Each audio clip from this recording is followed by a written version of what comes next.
cancel everything before the 7th. So Literally everything, all the bombings, all the killings, or the demolition of the West Bank, they try to cancel everything. And they want to say, it's almost as if God created the universe on the 7th. That is not real. Are Hamas the elected government of Gaza? Yes, 16 years ago, maybe 17 years ago. Are they the government of Gaza? They're the de facto government, yes. Yeah. So Yeah. when a government wages war on another government, that's war, yeah? Yeah, okay. And so on the 7th of October, Hamas crossed into Israel, murdered children, murdered the elderly, kidnapped babies, kidnapped Holocaust survivors. All of this is on the record. There's no dispute about it. No, there's dispute. There's dispute. What's the evidence that Hamas killed murdered children? Where's the evidence? I've literally seen videos of it with my own eyes. You have seen videos. Yes. Fine, you have seen, not me. You have seen videos of it, not So, me. yeah, And how do you know so it's I Hamas? can- Because my whole thing is they're wearing Hamas's military uniform in the videos. in the videos. And yes. they murdered. so- I need to see those. I honestly need to see Okay, them. so I can tell you categorically. So I went 2.5 weeks after the massacre. I went to Israel, and I went to the sites of the massacre. I met the survivors. They gave me personal oral testimony of what they experienced. The survivors. I then went to Tel Aviv to the military base, and I watched the press screening. In that, I saw children get killed. I saw Hamas terrorists dressed in Hamas uniform, wearing Hamas bandanas. Sorry, not bandanas. The headband.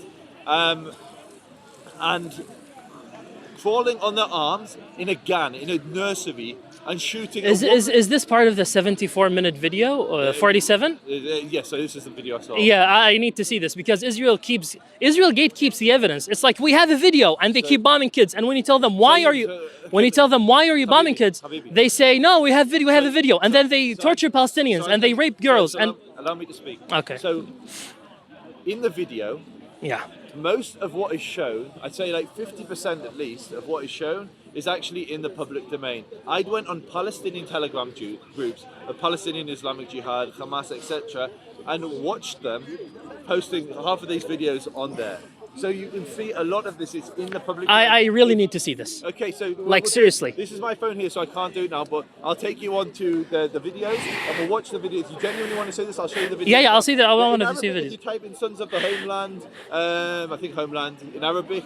In Telegram, you can scroll back to 7th of October. You can see a load of the videos posted there. The name channel is in Arabic. Yeah, on Okay, the Arabic okay. channels. Yeah. So if you go on any of the Hamas channels, scroll. Let's say on.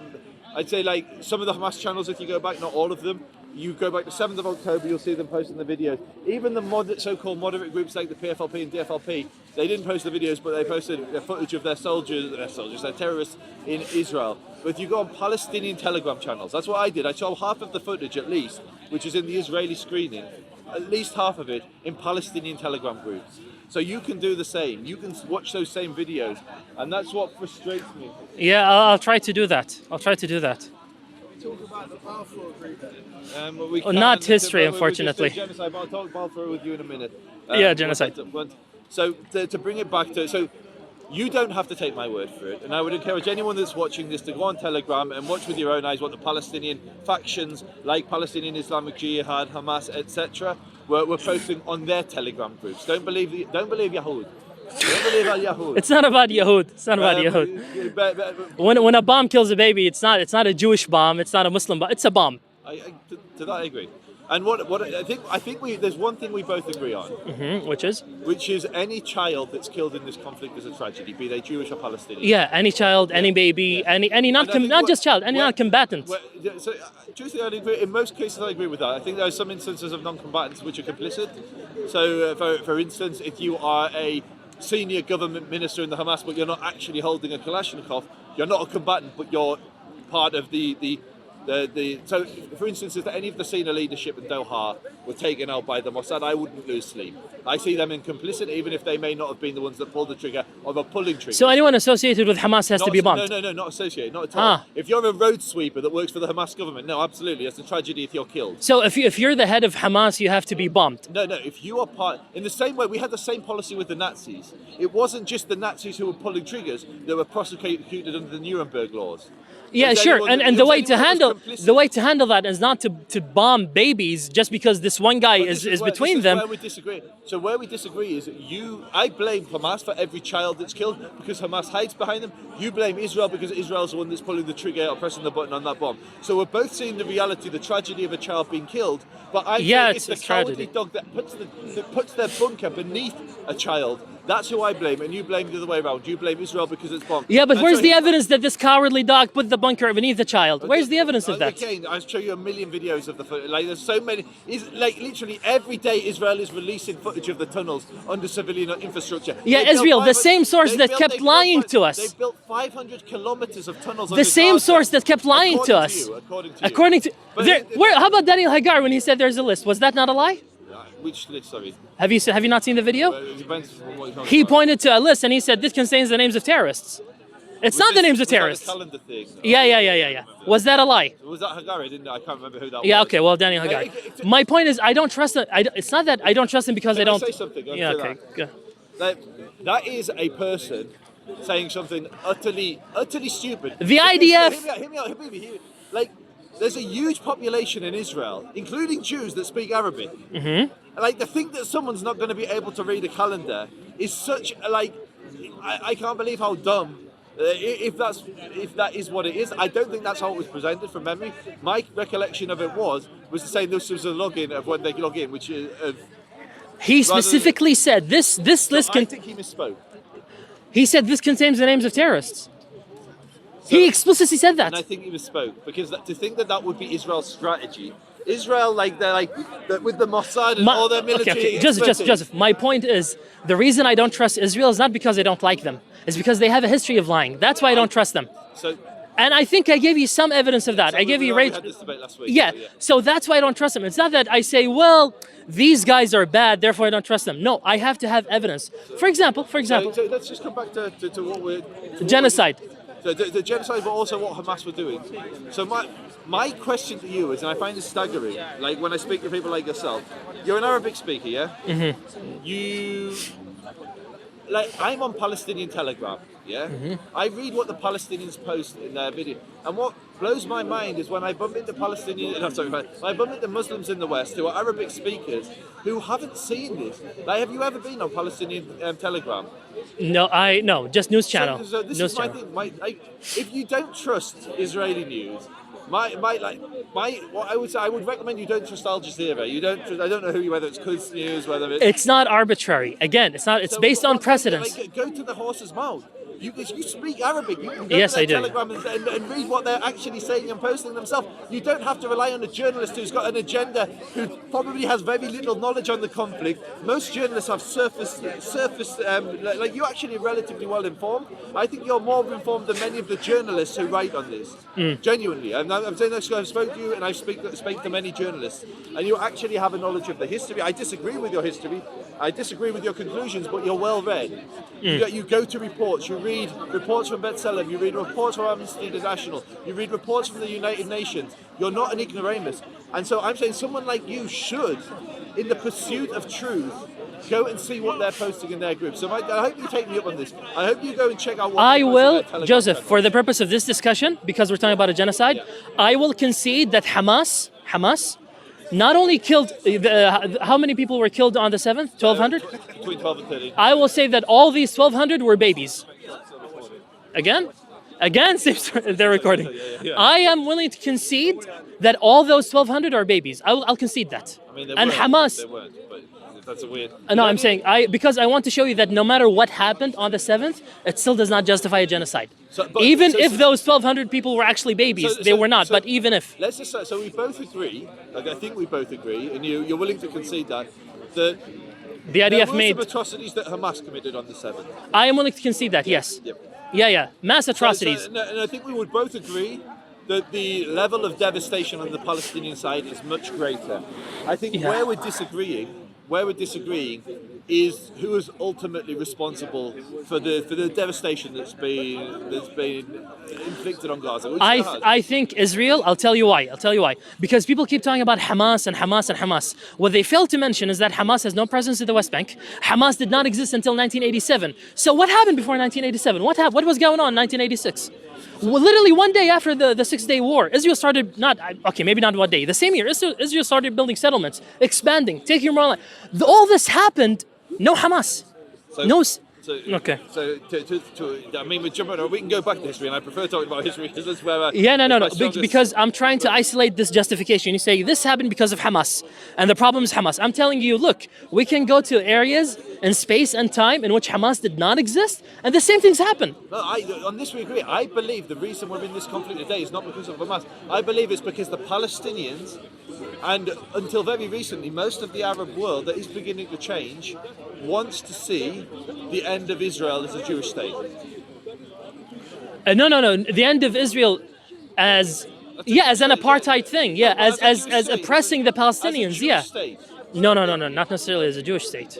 Sorry, so it doesn't matter because the problem here is not the identity of the state. It's about the oppression. 100% is. It's Israel is the only non-Muslim state in the entire Middle East. Hold on. So, your view of this is the Palestinians are against Israel because Israel is Jewish? They are against the Arab world. I'm talking about the Palestinians. I'm talking about the Palestinians. No, the Palestinians included. The narrative amongst the Palestinians, the common narrative, as I'm sure you know, is that in 1948 the Jews stole our land. Again. Wait, my question. You think that the Palestinians are against Israel because Israel is Jewish? So again, let me be very, very clear. So it is Jewish, yeah. It is Jewish, and that's the issue. So it is Jewish. If the people that had established a state there were, so for instance, when the Turks governed the land, there was no opposition. Why? Because they were Muslim. I would need to see some evidence of that and historical context. There was no demand for a land. So but again, see, Joseph. Let me speak. Okay, then because there's some. Okay, fine. Go ahead. So there was opposition from the Arabs eventually to the Turkish Caliphate because the Hashemite family, the Sharif, wanted to establish an Arab caliphate to rival the Turkish Caliphate, the Ottoman Caliphate. And so they joined with the Allies in World War I, and they went against the Turks and the Germans. And that's the whole, that's where Balfour, etc. was all born out of this period. So there was definitely opposition to the Ottomans at some point in history by Arabs. But as a general rule, the opposition to Israel is because it is a Jewish. It were Jews that established a state in what Muslims believe. Let me just be candid. You are a Muslim. Yeah. Do you believe that is Muslim land? Wait. No.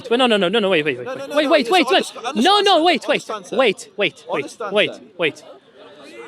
When you say that they're against Israel because Israel is Jewish, yes. I don't think you understand how offensive that is. That's fine. You can be offended by that. No. I'll tell you why. They say that. I'll tell you why. Hamas I'll tell you why. Hamas say that. Can I finish? Yes.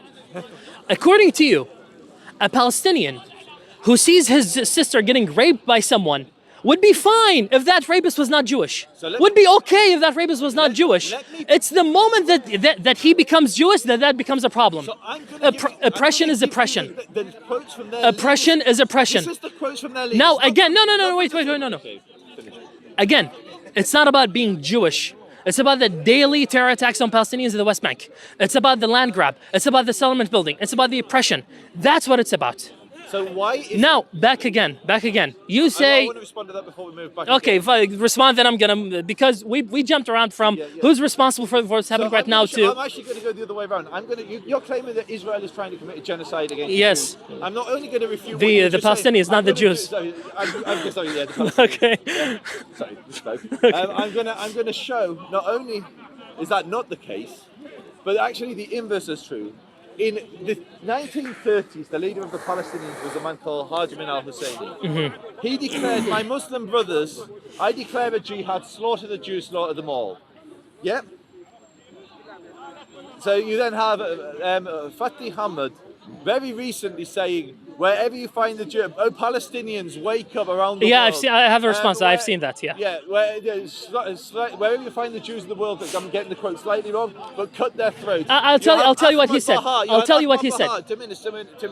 I'll tell you what he said. He said, this is a message to the Palestinians. Everyone attack a Jew, grab a knife. I know. Yeah. I'm going to respond to that. I know what he said. And then you have Ahmed Bahar saying, oh Allah, annihilate the Jews. Like, they're not saying the Israel, they're saying literally they are focusing on the Jewish identity. They're focusing on the Jewish status of these people. These are the leaders of the Palestinian people, and say, we will slaughter the Jews. Not as he's saying, the whoever is in the land. It's not some ambiguous statement. It could be, maybe it's the liberals, maybe it's the progressive, maybe it's the right wing, maybe it's the Zionists. It's the Jews. And so, in contrast, the Israelis are saying the opposite. The Israelis are calling for coexistence and peace. And so, can I respond now? Can I respond now? Okay. First off, you said, for example, this guy who said, go and attack Jews. I think the very next day he took it back and he said, our struggle is with the occupation. Even the times... Let me finish! Let me finish! Cut the knives out the throats of the Jews. I made a mistake. I didn't mean cut the throats of the Jews. I meant give them a hug. Sorry. Very mature of you. Very mature of you. You're seriously taking... Let me finish. Let me finish. He took it back. Now, can I finish without... can we be grown-ups here? To be honest, I find it quite difficult to be grown up when you are... Can we be grown-ups? Okay. I'm trying. Now, contrast that. In fact, I will say he didn't take it back. Even though the Times of Israel said he did take it back. He didn't take it back. Let's assume that for a moment, okay? Compare that to a 95-year-old reservist from the IDF going to Israelis and telling them, kill the Arabs. If you have an Arab neighbor, don't wait for them. Kill them. Kill their children. Destroy their villages. Now I ask you. When that Hamas member made that statement to the Palestinians, how many Palestinians? He said 7 million Palestinians. How many of those 7 million Palestinians had the ability to drive a tank at that time? 0. How many of them were able to call in airstrikes? 0. How many of them were able to have a 1-ton bomb drop on an area they designate? 0. By contrast, that IDF reservist told a people of angry, willing, and armed soldiers to go and kill Arabs. There's a vast difference. There's a huge difference. One is a random 95-year-old man. Yes, brought by the IDF. To be completely senile. The other is literally a member of the government of Gaza. It may surprise you. There are Jews that are racist, just like there are Muslims that are racist. The difference is, yours is the elected, not yours, but the one you're defending is the elected government. Sorry. I'm not done. I have not finished, by the way. I have not finished. It's not just some random guy. I believe in order for you to be there, the IDF has to let you in. They let him in as a motivational speaker. He was speaking to people that were about to go and commit genocide. That's one. 2, this is something, I don't know if you know this, but if you look at the reports in, for example, Operation Cast Lead, there have been graffiti on the wall of the houses that says death to Arabs. Kill all Arabs. 1 down, 999,000 left to go. So again, the Israelis, this IDF, they're against Arabs. They want to kill... Let me finish. They have chants. Death to Arabs. A good Arab is a bad Arab. Yeah. What happened to that? Not bad Arab. Yeah, no. So a good Arab is a dead Arab. There's another thing. I'm not arguing with any of that. There are Israelis. I've heard the chant myself. Mavet l'Arabim. It's a horrible statement. No, but let me finish. Now, when it comes to the genocidal statements, Mr. Cohen, we have. I'm sure you've read the South Africa report. Have you read it? Yes. Have you read the genocidal statement? Made by 1 million people, by the Prime Minister, by the Defense Minister, by this guy, by Smotrich, by some random guy. All of them. No, but which of the statements are you talking about? I have told my troops to release Yoav Gallant. He said, and also Malik. He said, I have told our troops that we have released all constraints. Yes, that means... All constraints. Human animals, siege, Amalek, infants. So this is such a butchering. It's basically, he's saying, Israel has a very, very strict code of conduct when it's in a military campaign. If you are taking a shot that is going to kill someone, you have to phone it into a senior, your command, and get permission to shoot. He's saying because this is an unprecedented urban conflict, we don't have that luxury of being able to check in with each shot because we are fighting. You've seen the RPGs that Hamas are firing and taking out tanks, etc. You don't have the luxury of being able, oh guys, there's a guy with an RPG, can we take the shot? Of course not. That's what he's saying. Amalek is just a term in Judaism, in the Jewish tradition, which we use to describe people that are seeking the genociders. Jews, I've been called Amalek many times by Neturei Carter. It doesn't mean they want to see me genocided and my entire family. It's just in the same way that Nazi is used in the West. Nazi is used for anybody a Westerner doesn't like. Amalek is used in the same way when by the Jewish people to describe anyone as rising up to genociders. As for the human animals, it's so clear in every single one of those quotes, they're talking about Hamas. And anyone that rapes and murders is lower than an animal by my estimation. I agree with you. Murder the elderly. Now, they're not saying that the Palestinian people are these things, which is why they've gone to such lengths. And I'm going to list those lengths for the camera. I know you know this. So before Israel responded in October the 7th and sent troops in, they dropped millions of leaflets from the sky, giving away their advantage, their military advantage, saying there's going to be a ground incursion. They dropped millions of leaflets. They placed millions of pre-recorded phone calls warning people when a building was going to get struck. You can go on the BBC and read articles about Palestinians talking about the phone calls they received. There was an article on the BBC about a Palestinian doctor who went from apartment to apartment in his building block, telling his neighbours to get out and begging the person, the Israeli person he was communicating with, on the phone for more time so he could get everyone out. These are not the actions of a nation that's trying to genocide civilians. Not only did they make 50,000 of these live calls, they allowed in hundreds of thousands of tons of aid. They established humanitarian corridors by which the overwhelming majority of Palestinians that were in the north were able to escape and move into the south. They then created maps and safe zones and gave away that advantage by telling Palestinians where they are going to be attacking next, because Hamas have fortified underneath the Palestinian infrastructure. The reason Israel is in this area is because Hamas has spent 17 years fortifying Gaza, tunneling under the city, creating 500 kilometers of tunnels, which is more tunnels than the London Underground. More tunnels than the London Underground they put under Gaza City, and they've done that and then launched a war which everybody knew how Israel is going to respond to coming in and murdering 1,300 Israelis, including over half of whom were just innocent civilians. Hamas knew what the response would be, yet they did it because they wanted the war and they want to maximize civilian casualties, because every dead Palestinian is a PR victory for Hamas, and every dead Israeli civilian is a military victory for them. So they want to maximize civilians on both counts because it's in their interest. And you can listen to their leaders saying this in their own words all over the internet. In contrast, Israel is trying to minimize civilians on both counts. Now, tragically, because of the kind of conflict this is, innocent Palestinians have been killed. The difference between you and me is I blame Hamas for those and you blame Israel. Are you done? Are you done? I just spoke for a long time and he was very patient. And he did, to his credit, did not interrupt once, which is... Are you done? Yes, I am. Okay, President of Israel said it's the whole nation out there that is responsible. Prime Minister of Israel referred again to, I'm reading from this African application, referred again to Amalek in the letter sent on 3 November 2023 to Israeli soldiers and officers. The text reads as part, but kill alike men and women, infants and sucklings. Yeah, of course, he only said that because Hamas doesn't like the Jews. That's why he said that. Kill infants. But kill alike. Where is it? Where is it? Amalek. Now go. Attack Amalek and prescribe all things preside to him. Spare no one, but kill alike men and women, infants and sucklings, oxen and sheep, camels and asses. We talked about the president of this guy. Now, he said when they talk about... Let me finish. So, he said when they talk about these statements, it's only Hamas. Yeah, of course, because when Yoav Gallant imposed a siege on Gaza, that siege only affected Hamas. Not the 2.3 million Palestinians, only Hamas. Obviously, because if you're targeting Hamas, you must starve 2.3 million people to death. That's what you need to do. Or at least place them on a diet. This guy, where's his national security? Israel Minister for National Security, Itamar Ben-Gvir.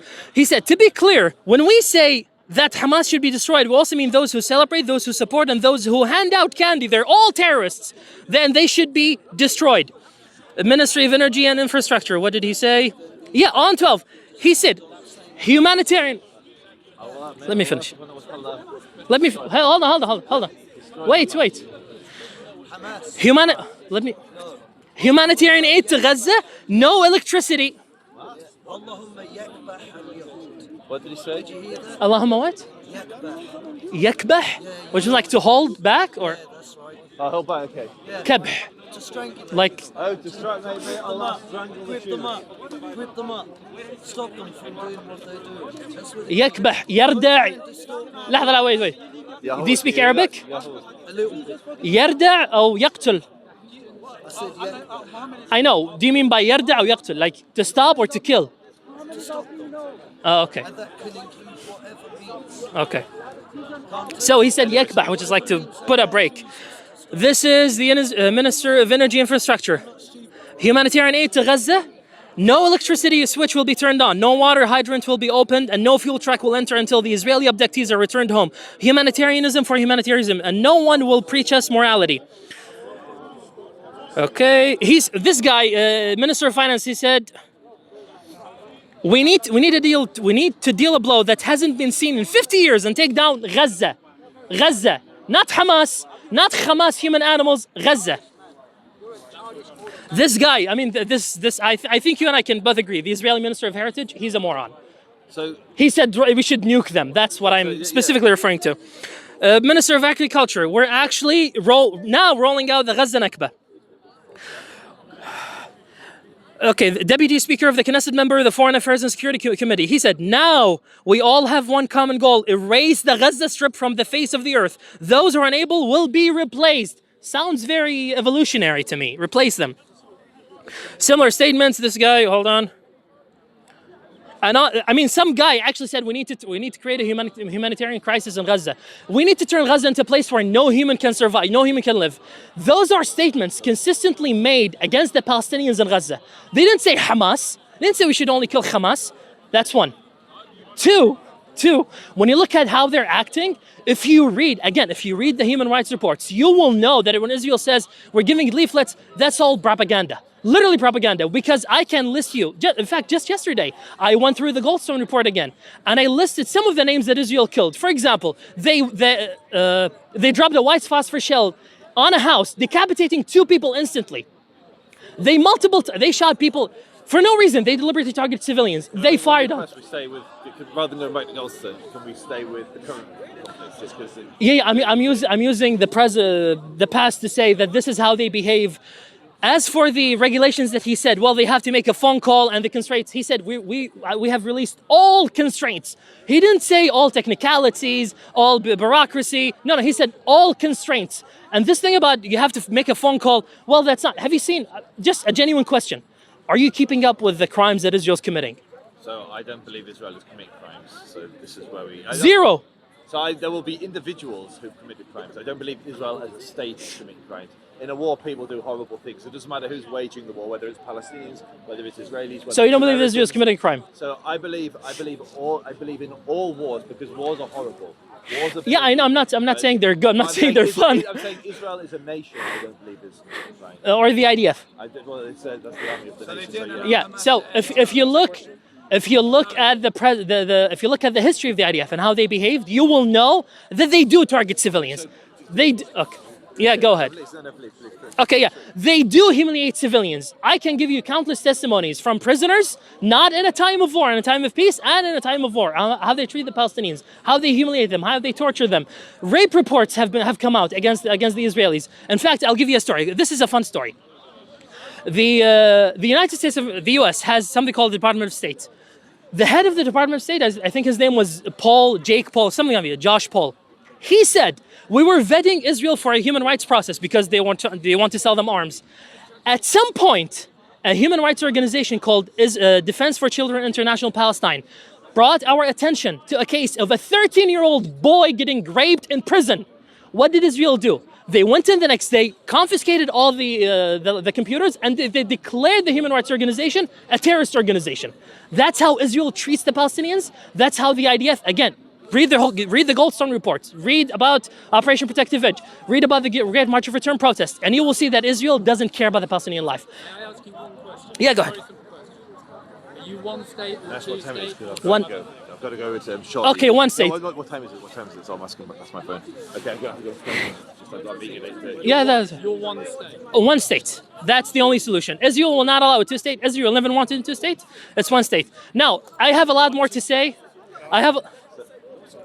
Okay, I have a lot more to say about the genocide, like how Israel distributed lives, but I've spoken enough. Just Go to ahead. respond very briefly, I don't think we need to. I think what's more so. You have to contextualize some of those statements, and some of those statements are abhorrent. But what it was said on the back of was the biggest massacre of Jews since the Holocaust.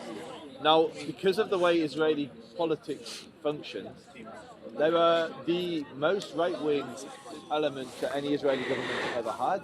And these are fringe. So someone like Ben Gvir is an example. Yeah. Ben Gvir has less retweets. I know no one likes him. Has less retweets than I do on Twitter. So he's in government because he was needed to form a coalition so Netanyahu could retain remain the primary or become the prime minister. So as a consequence of the current government, the makeup of the current government, you have people making statements on the back of the biggest massacre of Jews since the Holocaust that their voices are amplified and carried far further than they ordinarily would be. And some of them are ministers, and some of them hold positions in government. However, what's more important is today, Israel is governed by a unity government in terms of the war. You mean There's war unity, cabinet? Yeah, exactly. Okay. It's a unity cabinet. And the cabinet... Explain what you mean by unity. So Just there's, okay, just for this benefit, you have people who were traditionally in opposition politically, like Tories and Conservatives, Democrats and Republicans, sitting together and working together in unity for the national effort, which is a war. It happens that when most nations go to war, there's a unity government formed.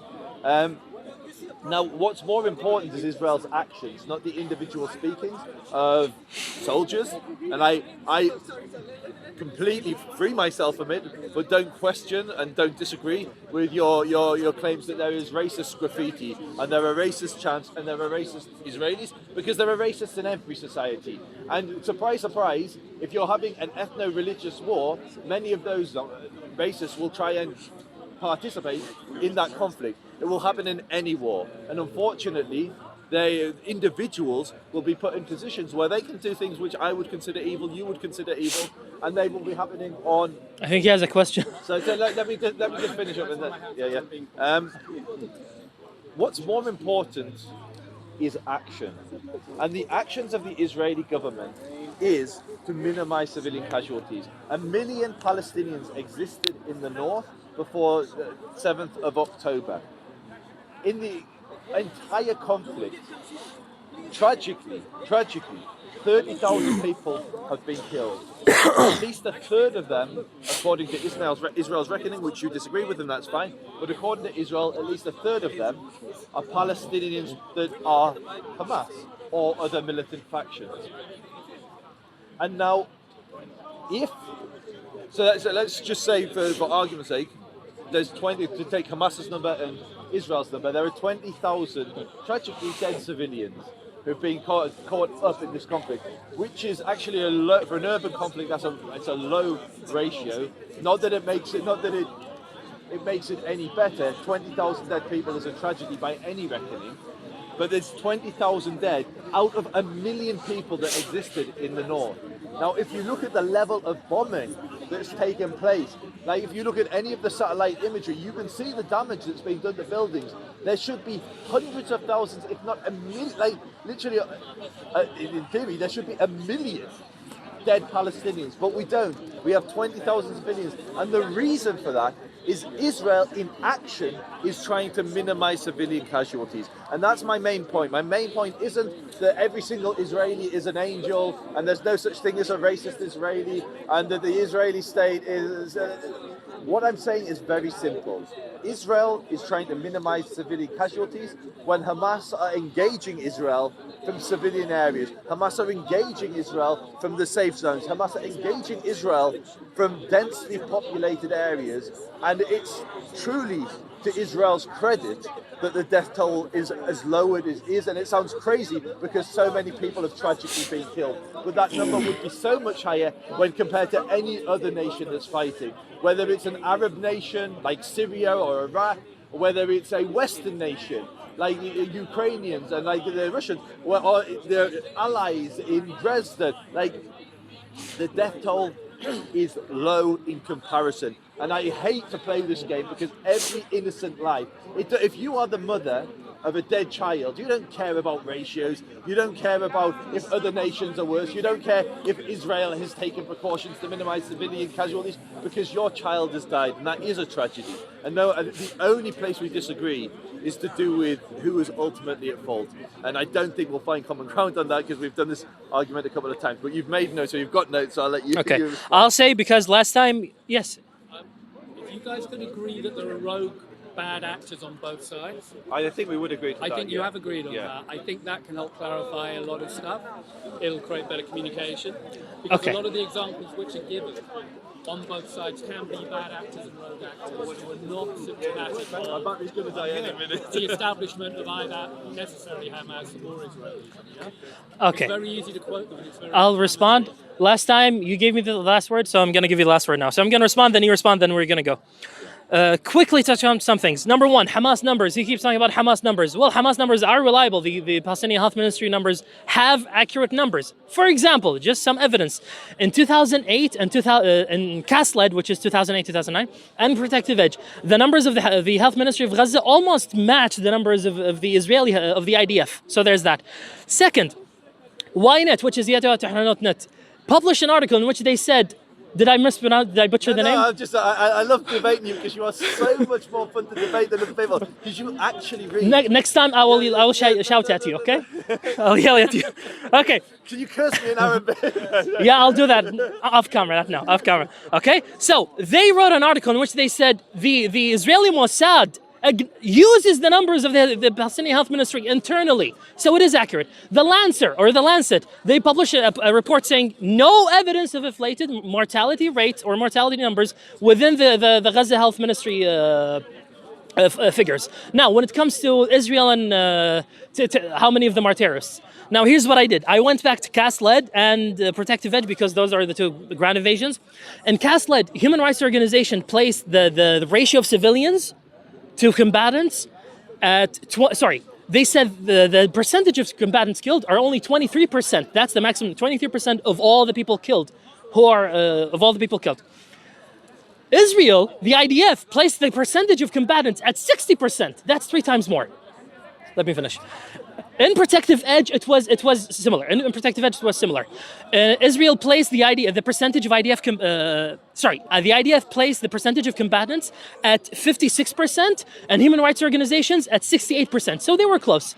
Now, when it comes to Israel declaring which is a terrorist and which is not, I don't believe them. Not because I think they have lied, but because I don't have enough evidence to believe them. I only have 2 instances. One instance of them exaggerating the numbers, and one instance of them giving fairly accurate numbers. So I don't trust them. I don't believe them in that sense. Second, minimize civilian. Actually, I'll make that the last one.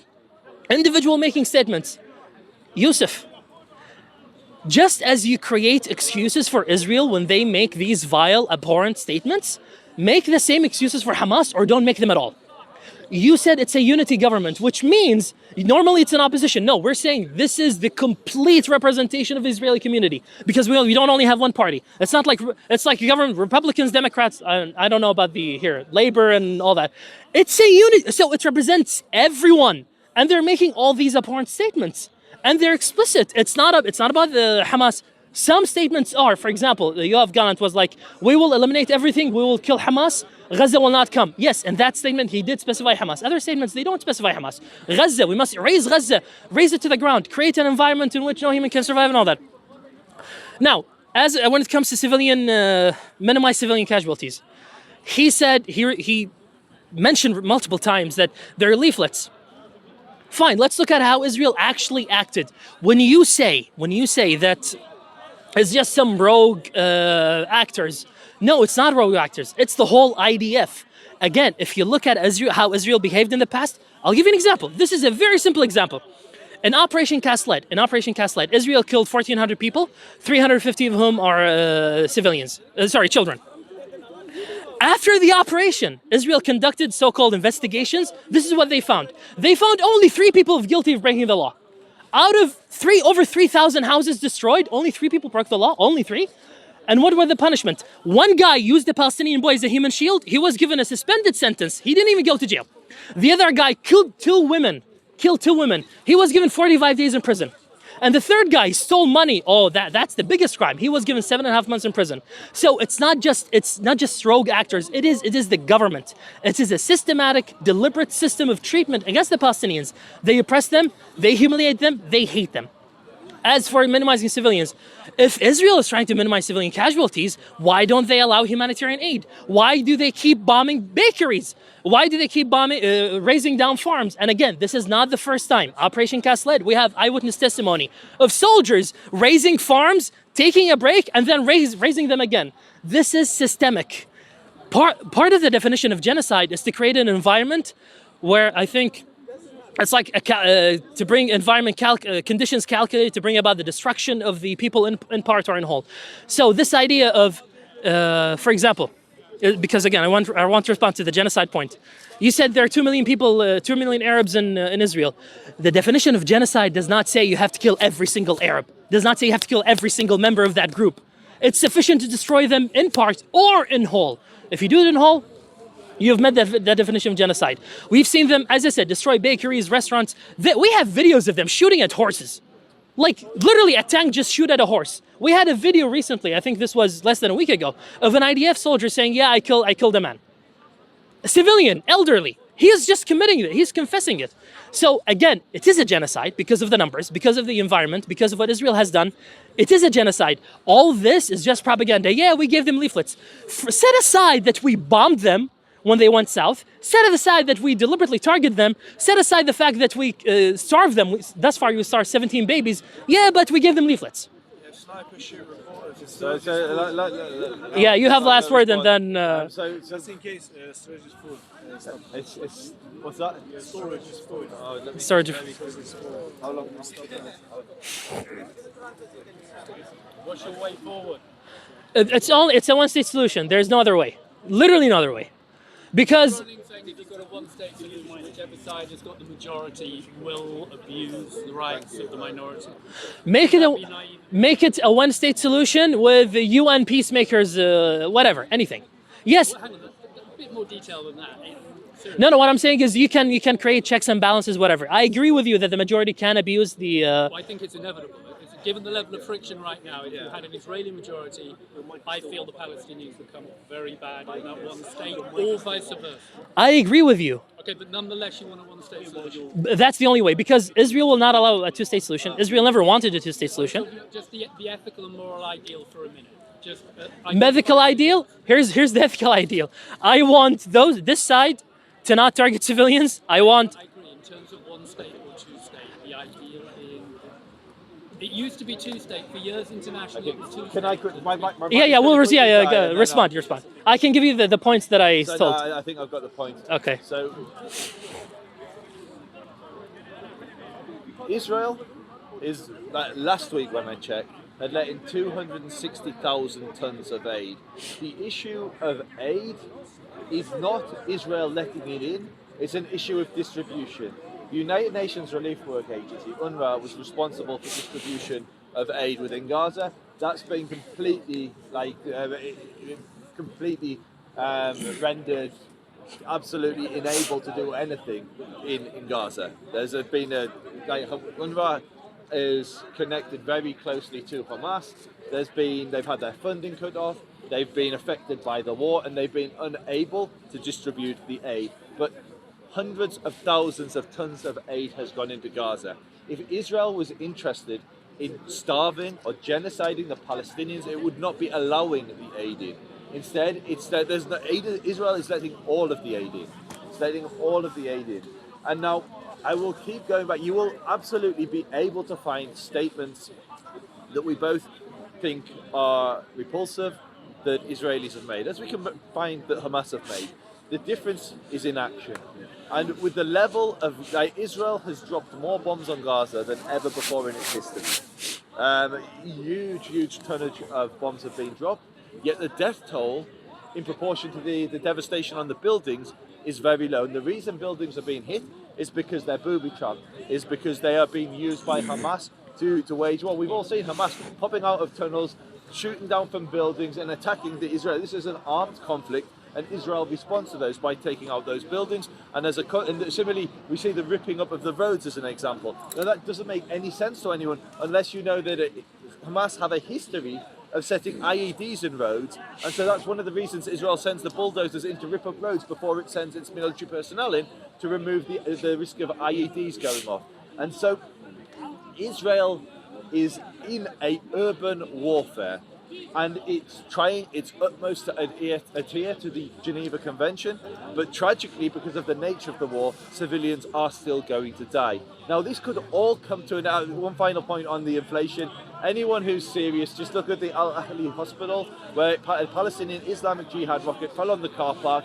Within 10 minutes, the Hamas Ministry of Health had said that 500 Palestinians have been killed in that attack. In that is what they call was an Israeli attack. It wasn't. It was an Islamic Jihad rocket. The rocket fell in a car park. They're tragically worse than Palestinians. If you look at the photographs that were killed, if you look at the photographs, you will maybe count 27 body bags, but nowhere near the 500 that Hamas claim. So we know that Hamas are inflating the body count. Look at the damage to the crater in the Al-Ahli hospital. It was outside in a car park, and there were some displaced Palestinians, internally displaced Palestinians, resting in a green next to the car park. They had tents set up, and they definitely were Palestinians who were injured in that attack, and some tragically were killed. But it was an Islamic Jihad rocket, yet Hamas claimed 500 were dead within 10 minutes. How do you count that many people and then not revise your numbers? And so I don't want to just go like point for point and then introduce a load more points that you don't have the opportunity to respond to. What I would say is I think our fundamental difference of opinion here is not one of an objective. I think we both long for peace, and I think we both can recognise that on both sides there have been injustices. I think where there's a major difference is I don't believe the Israeli government, as in the elected government and the IDF, is part of the problem, but I do think Hamas is part of the problem. Whereas I don't want to speak for you on Hamas, but I will say I feel confident saying that you think the Israeli government is clearly part of the problem and you believe it to be genocidal. I would say if Israel was genocidal, it is the worst genocide in all of history. The Palestinian population has grown year on year. Year on year. The Arab population of Israel has grown year on year. The Israelis are allowing in hundreds of thousands of tons of aid, and they're going out of their way, in my opinion, to minimize civilian casualties. What I would say, and I think this will be my closing comment, is whatever Israel is doing, I want it to do it even more. Because I long for the day when Israelis and Palestinians can live securely and coexist in that land. Now, I visit Palestinian families every time I'm in Israel. I visit Israeli families every time I'm in Israel. You speak to people on the ground, be they settlers, be they Palestinians, be they supporters of Hamas or supporters of Islamic Jihad. Most of the people want to coexist. And the difficulty we have is all of us that are watching this video at the moment that live outside of Israel. I believe with complete sincerity that if it was left to the Israelis and the Palestinians without interference from the outside world, they would have made peace decades ago. But it's because Israel is so important to Jews, so important to Christians, and so important to Muslims that there's this huge pressure that they feel they cannot make peace or they represent a cause, and that's been the biggest stumbling block to peace. The biggest stumbling block to peace is not the settlements. The biggest stumbling block to peace is not Hamas. The biggest stumbling block to peace is actually all of us. It's the huge pressure that we put on those people to fight our fight, to fight the jihad, to fight for Israel to remain Jewish, to fight the challenge we have. The challenge we have as all of us outside of Israel is that we interfere. And inshallah, be'ezrat Hashem, the children of the land will actually be given the freedom to forge and to foster the conditions that can bring about peaceful coexistence between Jews and Arabs in that land. Be'ezrat Hashem, in our days, speedily in our days. That's what I think I'll end on. That's it? Yeah, good. That's it. I think that's it. Did it go again? Yeah, it's good, it's good. This time. Baruch Hashem. Alhamdulillah. Where is? Yes, thank you, sir. There's another. Where is? I can't do it on camera, but I'll quickly talk while I'm packing up. I have a light too. Where's this guy? Where is he? Oh, let me grab mine off. Sam, where's Sam? I'll find it. This is yours? Really? That one was mine. Okay. This one's Sam's. This is much bigger than mine. Oh, okay. Sam. Sam. Sorry, Balfour. What are you looking for? I'm looking for the human who owns one of this. I don't know. His name is Sam. Do you know? You understand the politics of that region at that time? Like it was imperial. One-state solution. Fighting each other. Because realistically, there's no other way. It would be flawed. It would be terrible. Terrible, terrible. It would be. It would be terrible. It would be. Yeah, this is it. Apocalyptic. Okay. One second. No other way.